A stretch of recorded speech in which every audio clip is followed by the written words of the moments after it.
Hello, everyone, and welcome back to another episode of Barn Table Talks. I'm your host, Benji Bonahay, here with my co-host, Travis Corman, and we have another very special guest here today. We have Mr. Chris Weed. How are you doing today, Chris? I'm doing fine. I don't know how special I am. Well, we're going to hop right into what we always do. We're going to start with a question of the day. So, we didn't prepare this for you. So. No. If you could live in any TV show, any kind of TV show, what would it be? I wasn't even ready for this one. I'm glad you're going first. It would be a Western. Okay. I'd be riding a horse. So you could pick Big Valley. You may not even remember. Oh, I love the Westerns. Any of those. Any Roy Rogers. John Wayne's, any of that. John Wayne, any of those man. that. That would be, I'd be wearing a 6-gun, and I'm left-handed, so I'd be the left-handed gun. There you go. Cool. That's a good answer. I like that. I'm still going to buy time, Benji. You're going to go first because I'm still buying time. I honestly don't know that many shows. Like, I like Westerns too, but I'd say probably like Yellowstone or something. Yeah. From nowadays. I think that would be pretty cool. So what would your character be? What would I be? Honestly, I think Rips. He's kind of... Ego. I don't know if I can say that he's a badass, but yeah, he's... I've not watched that show. Really? You should see him. I've never watched that show. He's a good character. You need to watch it. Mine's probably not necessarily a television show, but if I can venture off into a movie or movie series, it's gonna have to be like the Jason Bourne series. Oh gosh. Cool. Or Mission Impossible, something along those lines like that. And of course, I would be that guy that's doing all the crazy stuff. Yeah. That'd be mine. That would be pretty cool. So yeah, I wasn't expecting that one though. I was expecting on. Oh yeah, you didn't even know. I didn't even know what the costume was. You didn't even know what it was. I was the only one that knew. So, well, Chris, I'm glad you came today. Thank you. We haven't had anyone of your specialty sit in here with us yet. So, can you kind of explain to us? I mean, I have a general idea. I know you're in research and stuff like that, but what is it you do and what purpose may that provide? Make sure you water it down for me because I need this. This may be one of my lengthy answers. With KOVA, I wear a lot of hats. At KOVA, we don't really have titles. I am responsible for the adjuvants with KOVA. I am responsible for the research program, which includes a lot of these things that we'll get into. Specialty products, I have responsibility to the entire organization, be wholesale, retail, in any and all aspects. We're in Indiana, of course, in Ohio and Illinois. So I report to a lot of different people. My direct report is to Brad Reed, one of the owners of KOVA. The long story part is the research I started about 10 years ago. And I know we'll probably get into it a little bit later. I've been in this profession for 50 years. I still like to get answers. I had a grower approach me a little over 10 years ago. He'd been reading some of the trade magazines, and he said, I'd like your recommendation for a product to put on my V5 corn. His name is William. I said, I don't have a recommendation. And I could tell he had a quizzical look on his face, and he said, Chris, he said, you make all my recommendations. I said, well, William, there is no data out there that compares these products against each other. I can tell you what products we have, the name, the rate, the timing, the cost, but I can't tell you any of these products, how they would compare to each other. I walked away from that conversation and I was not happy with my answer, even though that was the answer. So I gave it a lot more thought. I had 2 guys I reached out to. I've wanted to have a contract research business for a long time, so we formed a contract research company. The first 2 years, we played around, did different things. We were not focusing on these products, and I told them going into 2015 that we were going to start. So we did. We started comparing these products to each other. To try to ascertain which products we would move forward, consistent results, good ROI, product supply, and all the different things, corn and soybeans. We're continuing to do that. We just now completed our 10th year of doing that. We are and are vetting products to move forward within the KOVA system.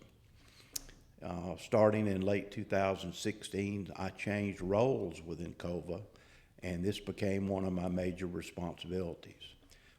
I report directly to Brad. Brad thinks the research is great. As I said, we're moving products forward, trying to identify products which potentially increase the corn yield, increase the soybean yield, increase the wheat yield, doing it year after year after year. And we're able to do that. This morning you were asking me how our meeting went. We had two of those companies in for training sessions because we want to move the peg within the KOVA system. So it was their responsibility to do a little more training on a couple of these products. When you said, I'm writing some notes down here because I'm already, my mind's going, sorry. I didn't want to forget them. You're running these products through trials, comparing them to like and kind products. So apples to apples, oranges to oranges, as close as we can get. Correct. How often do they need to be a repeat or on the positive side, to really hit the mat and stick with you guys? Like, or does that make sense what I'm asking? Perfect sense. And what I call these participating companies because they ask that question. We need 3 years of data before we would potentially move your product forward. Good. So you're compiling 3 years, maybe the same product year over year over year, saying, hey, this is averaging to be a whatever it is. Well, I will attribute it to who came up with the idea. In our 2023 research book is what we call a multi-year. This was Mitch's idea. So in that multi-year in corn, there's 7 years worth of products that we've looked at for 7 years. Pretty much the same thing in soybeans. Then in that same spreadsheet is 6 years, 5 years, 4 years, 3 years. But we want to see pretty consistent results out of 3 years. And whenever I start putting this data together, Brad's first question is, okay, what's the ROI? What's the ROI? So we do an ROI every year, corn price based on the cost of the product and cost of application in order to come up with an ROI. What kind of percentage do you guys, I guess, boundary it towards the consistency level year after year?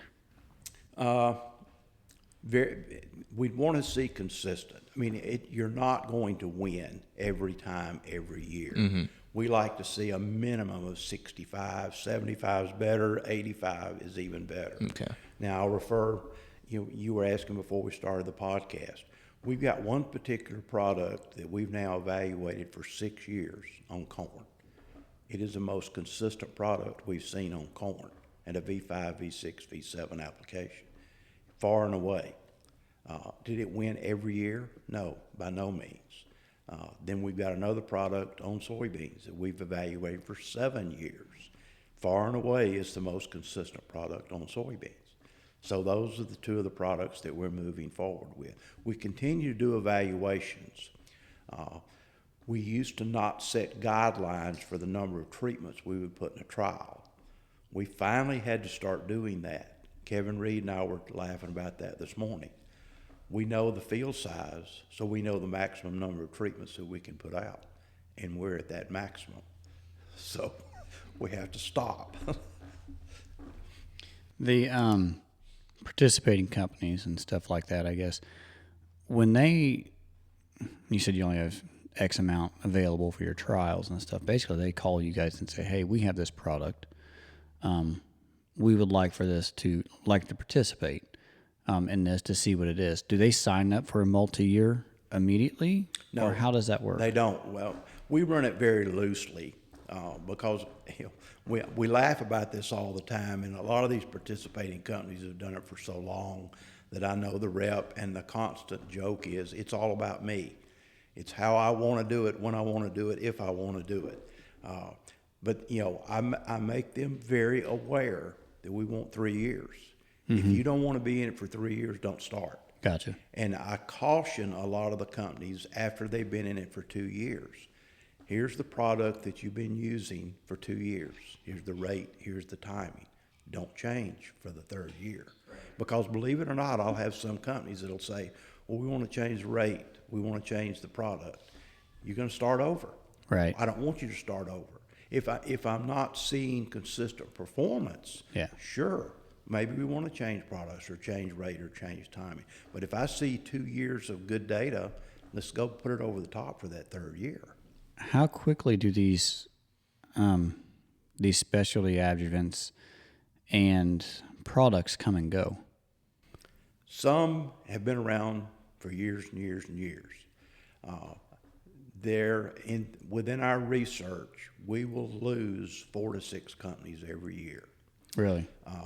Don't like the data, didn't like the results, don't like having to pay to participate.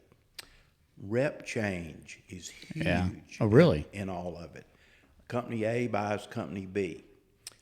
And there are all sorts of these that go together that makes a company drop out. Again, we'll probably have 4 to 6 that'll drop out from 23 to 24.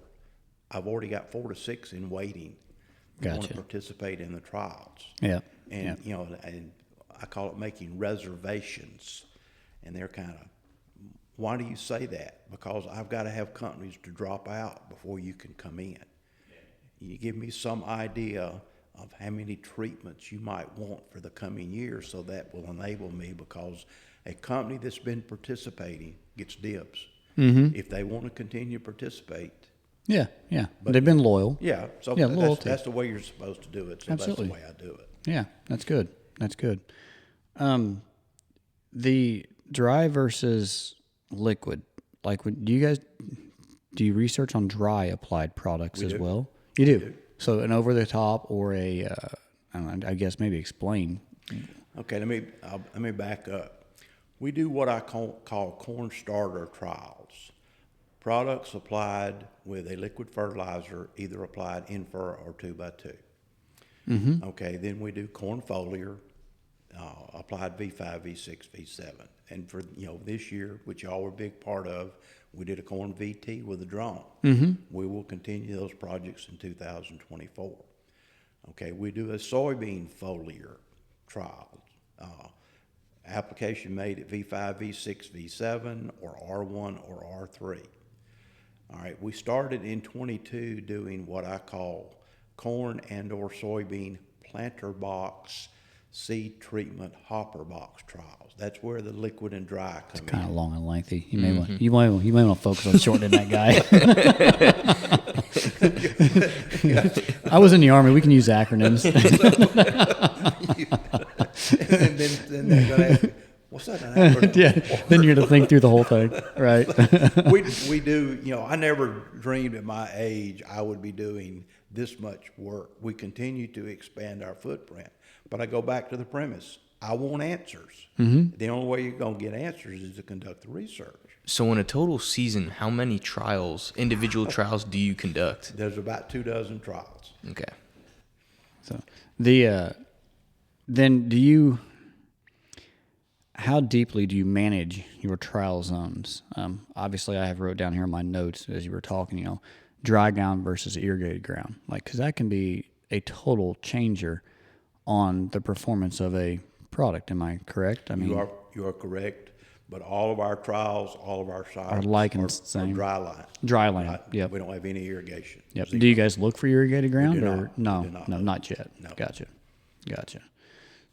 So when you're conducting these trials and whatnot, at least when me and Travis went out there to visit one time, how different is the equipment that you use going through? I mean, compared to just regular farming, if you want to put it that way. But what was that combine we saw? How many row head was that? It was a three. Yeah. Okay. Yeah. So is it I guess I'm sure everything is pretty much that different, right? Compared to.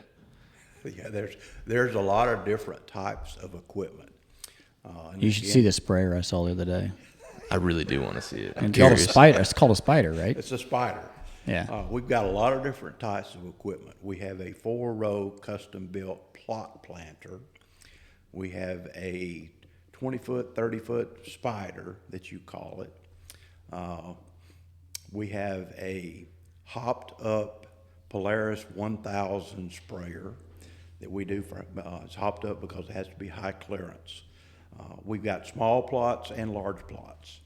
If you're familiar with Southwest Ohio, there are no large fields. There's no such thing. Then you take Greensburg, and we've got some larger fields. Then Circleville, Ohio, which is one of our other sites, has large fields. So we have to have the ability to put out both small and large. Thus comes in the small plot combine. Mm-hmm. Most of what I've seen, and I think you'll answer this, you put plot or research in front of anything, and it's very similar as putting baby in front of anything. Like, I got a recliner from Lazy Boy, but we make it a baby recliner, and the price just went up.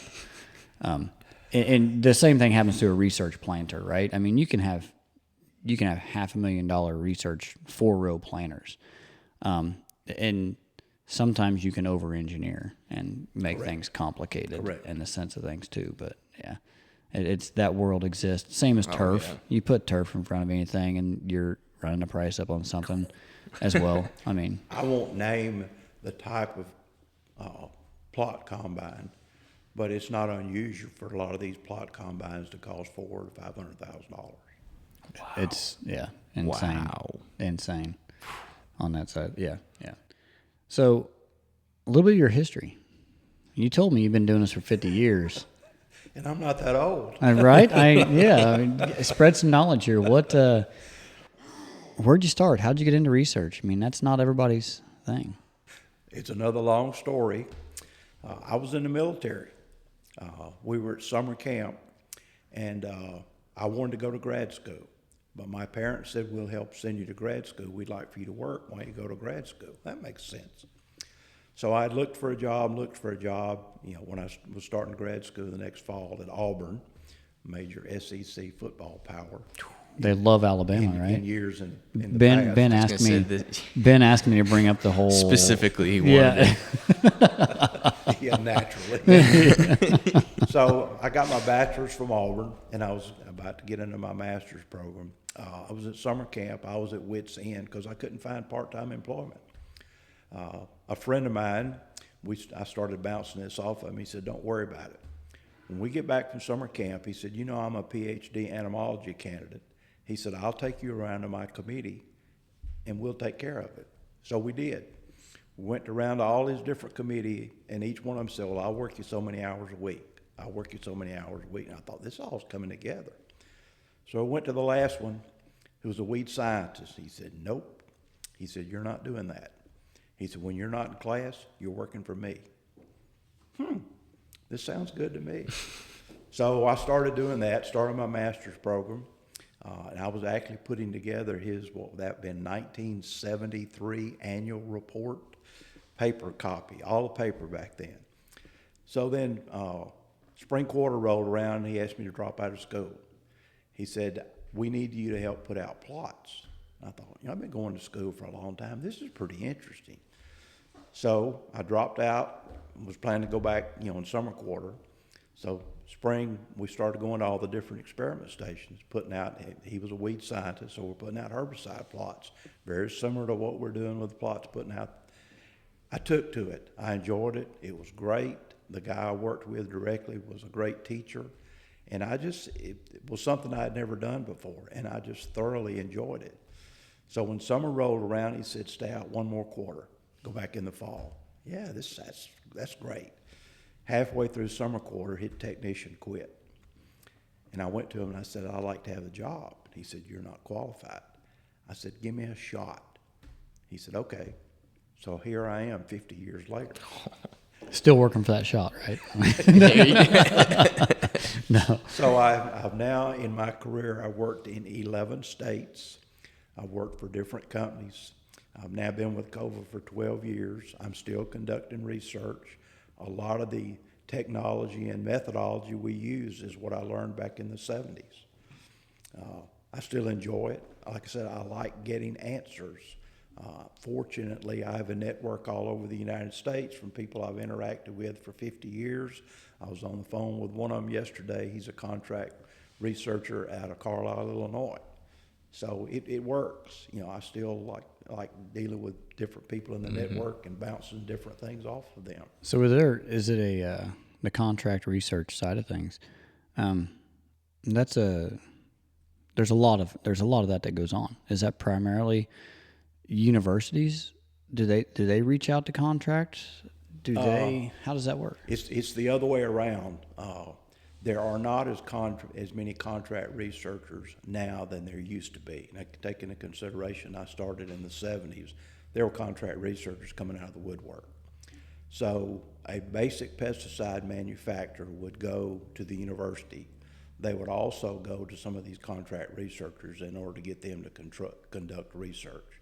So it worked both ways. The universities are not as active conducting research as they were back in the 70s and 80s, so that necessitated contract researchers. Gotcha. So in your 50-year career so far, is there one trial or one specific moment in that whole time that stands out to you that makes you the most proud of or the most enjoyable experience that you've had? Probably not one moment, excuse me, but I still, people think I'm nuts. I'm 72 years old, and I gave Travis a copy of our 2023 research book, and people start thumbing through that, and they say, this is a lot of work. I still enjoy doing it. If I didn't, I would have stopped doing it a long time ago. I'm at the point I almost love it. My wife looks at me sometimes and wonders what the hell's wrong with me. Well, there's a lot of things wrong with me. But I just enjoy doing it. I enjoy being outside. I enjoy seeing the results. I enjoy conducting the trials. I've got a great partner to work with. We work well together. Otherwise, we wouldn't still be together after 10 years. So I don't have one moment. It's just over the course of time. So do you get to see these, I'm going to call it, go through to the end user, to the grower and stuff? So after it's made it through its stint of, maybe a 3-year, and it's like, okay, yeah, we're going to run this. Do you get follow up with the growers and saying, hey, were you guys able to see on a larger scale what we maybe saw on the plot or research scale? Sure we do. I'll give you one example. The Circleville, Ohio site is two brothers that farm together. And one of the commitments, since we conduct research on their farm, is to sit down and go through the research for the previous year. We'll go through it page by page. Of course, they're looking at mainly their location. When we finish that, they'll put in their order for the corn product and the soybean product before I leave there. Mm-hmm. If they weren't getting consistent good results, they wouldn't place that order. But one of the things we do with the research is, we've got different retailers we go to. Make sure some of this goes out on the farm so a grower can prove to himself that he's seeing the same results. Brad was holding his breath going into 2023 that our preferred corn product was going to perform large scale in 23. Mm-hmm. Well, it did. So he didn't have to hold his breath anymore. And this particular soybean product performed well on soybeans, so we will continue them on in 24. So that's one thing that I would love to see, and I think you may agree with this. It seems as if in the past, corn has gotten all the attention as far as its where do we go, how do we manage this, the high intensity management and stuff like that, right? I would love to see, and maybe there's been a start of a transition going into soybeans, and hearing you have soybean treatments and stuff like that. It seems to me that if there's the attention and detail put towards a soybean yield or a soybean plant, that you could out your ROI with that will out monetize what you can get out of corn when you figure in the logistics and everything. Why do you feel like the soybeans have been the second thought? I think that the corn genetics and corn traits have outpaced the same in soybeans, both the traits and genetics. That's been going on for quite some period of time. More responsive to change. More responsive, and you're not the first that's ever brought that up. I see my corn yields of how much they've increased. I'm not seeing the same with soybeans. Is it soil type? Is it fertility? Is it traits? Is it genetics? Is it herbicides? All the different types of things. And I'll kind of get off on a tangent. One of the things I'd like to do is do what I call a build plot to where whatever your soil test shows you fertility-wise, do what it says. Then maybe go 1.5 to 2 times that. Okay, make sure you're picking good soybean varieties with good traits and good genetics. Real good weed control program. Then maybe you're doing something upon emergence of the soybean. Maybe you're doing a seed treatment. That's your build, and you keep building on top of that to see if you can take those soybeans to 120, 125 bushels per acre. I think you can, but then what's your investment going to be? That's a tough call to make. And then you go back to the consistency part. Okay, if year one I did this and I hit 125 bushels and did see a decent ROI. Year 2, I got 85, and I lost it. There you go. Yeah. And and I'm a weed scientist by training. One of the things that continues to amaze me is how a guy will shortchange his weed control program. You can't offset that in any form or fashion with fertility, with seeding rate, with traits, genetics. From a weed scientist standpoint, how quickly is the presence of weeds in a field detrimental and start pulling away from the yield? A couple of weeks, and that's all it takes. Because see, I think that looks like people are like, oh man, I can finally see it breaking through the canopy, and your chest high beans are. It's too late. I don't think that it's realized how quickly or how detrimental it can be when they're all fighting for the same. I guess same moisture, everything. same nutrients. But take into consideration when I started in the early 70s, there was no such thing as a post product in soybeans. Oh, really? They were all pre-emergent. So, at what point did soybeans turn from a forage crop, because they were used for mainly those purposes at first, right? What years did they make that transition? They had already made the transition once I started in the early 70s. But all the herbicides, the choices that we had then were strictly pre-emergence. Post-emergence did not exist. So that's how I got started. Then the post-emergence came along, and some of the thought process was, we're going to just use post. We're not going to use pre's anymore. That was a miserable failure. And one of the things I learned is you need pre-emergence herbicides to get those soybeans off to a good start. So when those soybeans emerge, they're not emerging in the presence of weeds, and weeds aren't coming into those soybeans, that quickly. Then you fast forward, you got pre and post. So when you see those weeds get what we always considered pop can, that's when you go in and make your application. But I still see people who don't use any pre-emergence whatsoever. They've lost yield before they make their post-emergence application, and they're wanting to make it up with a fungicide treatment. Yeah. There's no such thing. You can't do that. It's already gone. Yeah. Yeah. On the side of the bean, the research and stuff like that, with your bean plots and stuff what do you see? Does row spacing matter? It does. It makes a huge difference. Now, depending on what type of plot we've got, some of our plots are done on 30-inch rows. We do that by design to give it a worst-case scenario look, especially our weed control trials. We want to give it the worst look so we can see whether or not the herbicide is performing. But, we're doing 30s, we're doing 15s, we're doing drilled. We've got all different kinds. We try to avoid comparing apples to oranges, peaches to pears, because then you don't know what's doing what. Yep. There's you see the trend on the market and stuff like that, and there's some research leading back to maybe a slightly wider row, Correct. Back into 20s, maybe even 30s. We got several growers that run 30-inch beans. And I would say that you need to be on top of your weed management program, and make sure you have control of the timing on that. But I think that they can be equally as, productive, on the ground in most cases. Maybe it's because I was trained as a weed scientist, but it's all about weed control. If you don't stay on top of your weed control, then you're sacrificing yield, probably starting at that 2 week, and then you're continuing to. What's viewed as a weed?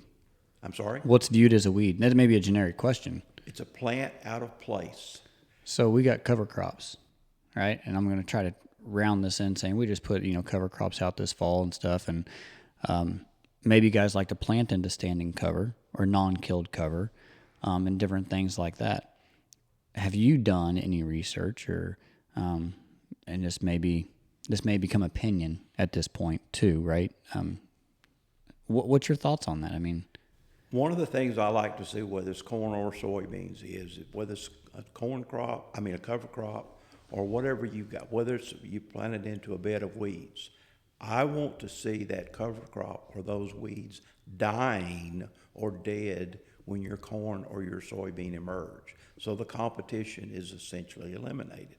I tell people cover crop wise, pick whatever you want to. With a cereal rye, the list goes on and on and on. What are you going to kill it with? What do you mean? You got to have that thought process of what you're going to eliminate it with. And when. Because again, you're going to plant corn or soybeans into it. Make sure you know how you're going to eliminate it before you ever seed your cover crop. Mm-hmm. And more guys understand that now. Mm-hmm. Is it just a coincidence that your last name's Weed? Weed's the name, weed's the game. He's got it. I like that. I just thought it was funny we were talking about weeds, and I was like, it's kind of a coincidence right there. It's a short story. Back, 47 years ago, I had a friend of mine that owned a print shop.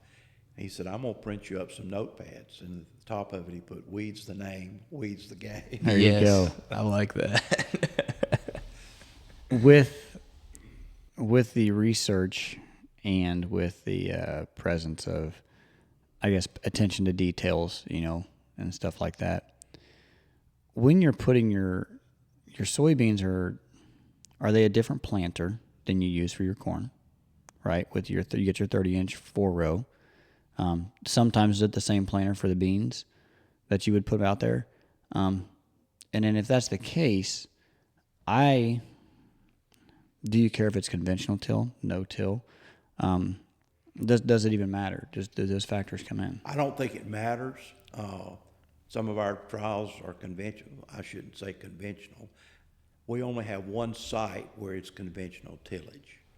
Our other two sites, other two large sites, are minimum. Like a one-pass type thing. One pass, exactly.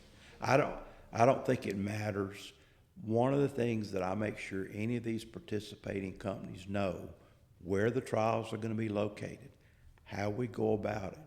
We are not going to change the farmer's practice. This is the way he's doing it. So that's the way we're going to be doing our plots. Gotcha. So I was curious on that, where it takes, and I'm a big fan of, I guess, a clean trench or a clean seed bed, row cleaners. Yes. Row cleaners, right?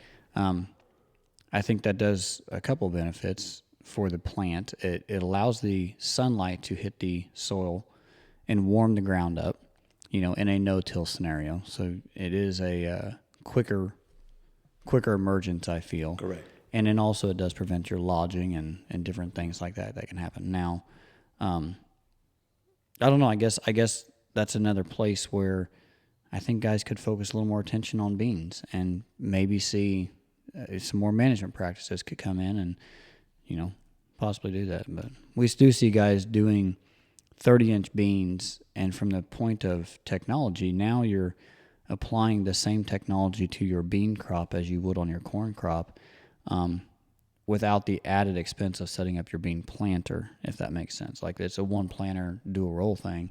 And I think that's gaining traction, across the market. But well, you've seen our planter. We've got row cleaners on there. Mm-hmm. What I caution people is it's a row cleaner. It's not a tillage tool. You're correct. Don't run it too deep. Just like anything, mismanagement there you go. is worse. Zero management is worse than, you can't just set them and forget them. You have to manage them. And I don't know, 4-row, it's easy, but when you get to 24-row, nobody wants to roll around. So that's where the optimization, or something from the cab comes in.